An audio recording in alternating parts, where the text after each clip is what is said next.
রাজ্যের আর্থিক বাজেটে বলা হয়েছে বাংলায় নতুন করে 4টি মেডিকেল কলেজ হবে এবং তার মধ্যে একটি হচ্ছে পশ্চিম বর্ধমান জেলায়। এবার পশ্চিম বর্ধমান জেলায় কোথায় এই মেডিকেল কলেজ হবে তা নিয়ে কৌতূহল হয়েছে জনমানসে। অবশেষে সেই কৌতূহলের অবসান ঘটালেন রাজ্যের পুর ও নগর উন্নয়ন দপ্তরের মন্ত্রী অগ্নিমিত্রা পাল। সাংবাদিকদের বক্তব্যের যে প্রশ্ন ছিল সেই প্রশ্নের উত্তরে তিনি বক্তব্য রাখতে গিয়ে বলেন যে আসানসোলেই হবে এই প্রস্তাবিত মেডিকেল কলেজ এবং যার নামকরণ হবে কাজী নজরুল মেডিকেল কলেজ। সাংবাদিকদের প্রশ্নের উত্তরে কি বলেছেন রাজ্যের পুর ও নগর উন্নয়ন দপ্তরের মন্ত্রী অগ্নিমিত্রা পাল শোনাবো আপনাদের। এমএতে এসে কি প্রস্তাব পেলেন, মানে এক নতুন কিছু কাজী নজরুল বিশ্ববিদ্যালয় এটা নিয়ে একটু যদি বলেছেন। মেডিকেল কলেজ আমাদের doctors day, national doctors day, আমাদের ডক্টর বিধানচন্দ্র রায়ের জন্মবার্ষিকী এবং মৃত্যুবার্ষিকী আমরা জানি, এবং আজকে কলকাতার যে আইএমএ সেখানে একটি অনুষ্ঠান করা হয়েছিল। আমাকে সম্বর্ধনা দেওয়া হলো, সেখানে তারা একটি ডেপুটেশন দিলেন এখানকার ডাক্তার মানুষরা। অনেকগুলো বিষয় আছে, তার মধ্যে একটা বিষয় আছে যে পশ্চিম বর্ধমানে যে মেডিকেল কলেজ করার কথা আমরা চেষ্টা করছি সেটা আসানসোলেই করা। তার নাম কাজী নজরুল মেডিকেল কলেজ করা, কাজী নজরুল ইসলামের নামে এই কলেজটি করা। তো ওনারা এটা দিয়েছিলেন, আমি মাননীয় স্বাস্থ্যমন্ত্রী এবং মাননীয় মুখ্যমন্ত্রীর হাত থেকে। পুরো ও স্বাস্থ্য পরিষেবা উন্নয়নের জন্য আপনি কি ভাবছেন, কারণ আজ চিকিৎসক দিবস? পুরো স্বাস্থ্য পরিষেবা অনেকগুলো বিষয় আছে। প্রথমত তো আমাদের যে আয়ুষ্মান ভারত যে কার্ড, সেই কার্ডটি অলরেডি এনরোলমেন্ট শুরু হয়ে গেছে, ফর্ম ফিল আপ শুরু হয়ে গেছে। এই জুলাই মাসের শেষে কার্ডও সবাই পেয়ে যাবে।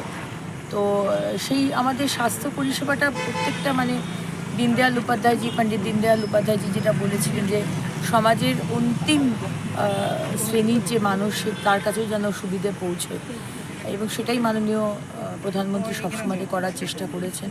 আমাদের মুখ্যমন্ত্রীও মাননীয় প্রধানমন্ত্রীর দেখানো পথ নিয়ে আমরা চেষ্টা করছি প্রত্যেকটা মানুষের কাছে। যেমন এর আগের সরকার স্বাস্থ্যসাথী বলে যে কার্ড দিয়েছিল, কিন্তু সেখানে ক্যান্সার হলে তার ট্রিটমেন্ট বলুন বা লিভার ট্রান্সপ্লান্ট বা এই ধরনের বড় বড় অসুখ যদি হতো, তাহলে সেখানে পশ্চিমবঙ্গে তো চিকিৎসা হতোই না, এবং বাইরে গেলেও অন্য রাজ্যে গেলে ভিটে মাটি বিক্রি করে চিকিৎসা করাতে হতো।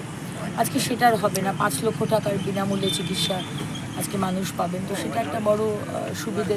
এবং আমাদের আসানসোল জেনারেল হাসপাতালে ট্রমা সেন্টার এখনও খোলেনি। আমি আমাদের সম্মানীয় স্বাস্থ্যমন্ত্রী ডক্টর শরদত্ত মুখোপাধ্যায়কে জানিয়েছি অলরেডি যে যে আমাদের যে ট্রমা সেন্টার সেটা খোলার জন্য।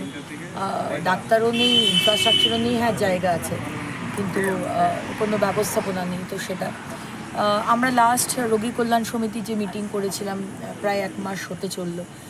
তারপরে আমরা বলেছিলাম বেসিক যে কিছু কিছু জিনিস নেওয়ার, প্রচণ্ড পরিষ্কারের ওপর স্বচ্ছতা সে স্বাগত মাননীয় প্রধানমন্ত্রী বলেছেন। তো সেখানে আমরা বলেছিলাম স্বচ্ছতা নিতে, কিন্তু তারপর থেকে এমনভাবে স্বচ্ছতাকে ডাক্তাররা এবং যারা রয়েছেন এখানে, স্পেশালি আমি ভাস্করবাবুর নাম নেব, কারণ ভাস্করবাবুর কাছে আমি রেগুলার বেসিসে মনিটরিং করি। উনি আমার ছবি পাঠান, আমার শিওর আমি তারপর থেকে যেতে পারিনি, কিন্তু ছবি দেখে মনে হয় যে কোনো বেসরকারি হাসপাতালের যে পরিচ্ছন্নতা আছে, কিন্তু আসানসোল জেলা হাসপাতালে সেই পরিচ্ছন্নতা হয়েছে। পিছনে যে মাঠ ছিল নোংরা জঞ্জাল, সেখানে আমরা বেঞ্চ বসিয়েছি, বসাচ্ছি আরও। যে আমাদের স্যানিটারি বেস সেগুলো রেগুলার বেসিসে ক্লিয়ার করা, ডাক্তাররা এবং যারা স্টাফ তারা সময় মতো তারা আসবে, সেই অ্যাটেন্ডেন্সের উপর জোর দেওয়া। তো এই অনেকগুলো বিষয় আমরা দিচ্ছি। আর পুরো দপ্তরে চিকিৎসকের কিছু ঘাটতি রয়েছে, নতুন চিকিৎসক নিয়োগের কথাও কি ভাবনা চিন্তার মধ্যে রয়েছে? আমরা এগুলো বিষয়গুলো দেখছি, কারণ এখন সবে তো 50 দিন মতো হয়েছে আমাদের সরকারে। যেখানে যেখানে ভ্যাকেন্সি বা রিক্রুটমেন্ট দরকার সেটা মাননীয় মুখ্যমন্ত্রী পার্সোনালি দেখছেন। মানুষের কোনো অসুবিধা হবে না, সেটাই আমাদের কাছে ফার্স্ট প্রায়োরিটি। শুভ হোক সর্বক্ষণ।